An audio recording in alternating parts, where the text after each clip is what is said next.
ஒரு காலத்தில் உலகிலேயே மிக அழகான தோட்டத்தை ஒரு ராட்சதன் வைத்திருந்தான். ஆனால் அவன் ஒரு சுயநலவாதியாக இருந்தான். அந்த தோட்டம் உயரமான அசையும் மரங்கள், பிரகாசமான வண்ண மலர்கள் மற்றும் மிகவும் இனிமையான பாடும் பறவைகள் ஆகியவற்றால் நிறைந்திருந்தது.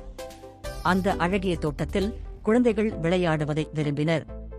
ஒவ்வொரு மதிய வேளையிலும் அவர்கள் மென்மையான பச்சை புல்லில் ஓடி சிரித்து உருண்டு விளையாடுவார்கள்.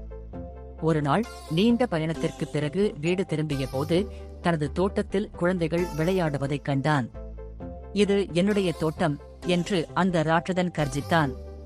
நான் என் தோட்டத்தை யாருடனும் பகிர்ந்து கொள்ள மாட்டேன் என்று கூறி தோட்டத்தைச் சுற்றி ஒரு உயரமான கல் சுவரை கட்டி ஒரு பலகையை வைத்தான்.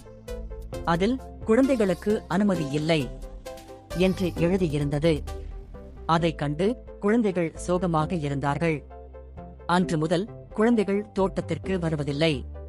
அவர்களுடைய சிரிப்பு இல்லாமல் தோட்டமே ஒளியிழந்து காணப்பட்டது. பறவைகள் பாடுவதை நிறுத்தின.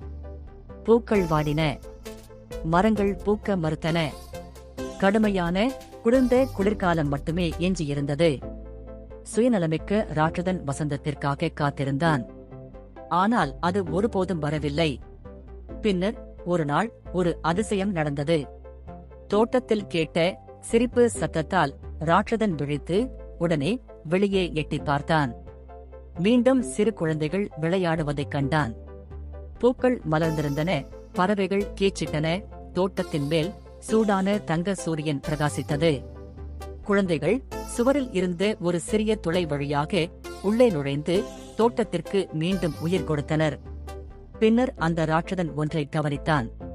அங்கே ஒரு சிறுவன் மரத்தில் ஏற சிரமப்பட்டுக் கொண்டிருந்தான். அவனுடைய சிறிய கால்கள் மிகவும் பலவீனமாக இருந்தன. மரம் ஏற முடியாததால் அவன் அழுது கொண்டிருந்தான். அதை பார்த்த அந்த ராட்சதனின் இதயம் உருகியது. அவன் வேகமாக ஓடி அந்தச் சிறுவனை மெதுவாக தூக்கி மிகப்பெரிய மரக்கிளையில் உட்கார வைத்தான். உடனே அந்த சிறுவன் ராட்சதனை கட்டிப்பிடித்து சிரித்தான். அன்று முதல் அந்த ராட்சதன் வாசலில் வைத்திருந்த பலகையை தூக்கி எறிந்துவிட்டு, "இந்த தோட்டம் நம் அனைவருக்கும் சொந்தமானது" என்று அறிவித்தான். குழந்தைகள் ஆரவாரம் செய்தார்கள்.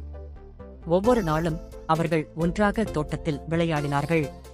தோட்டம் என்றென்றும் மகிழ்ச்சியாகவும் அழகாகவும் இருந்தது. அதனால் சுயநலமிக்க ராட்சதன் கனிவான ராட்சதனாக மாறினான். கதையின் நீதி: பகிர்தல் என்றும் மகிழ்ச்சியைத் தரும். கருணை உலகை மலரச் செய்யும்.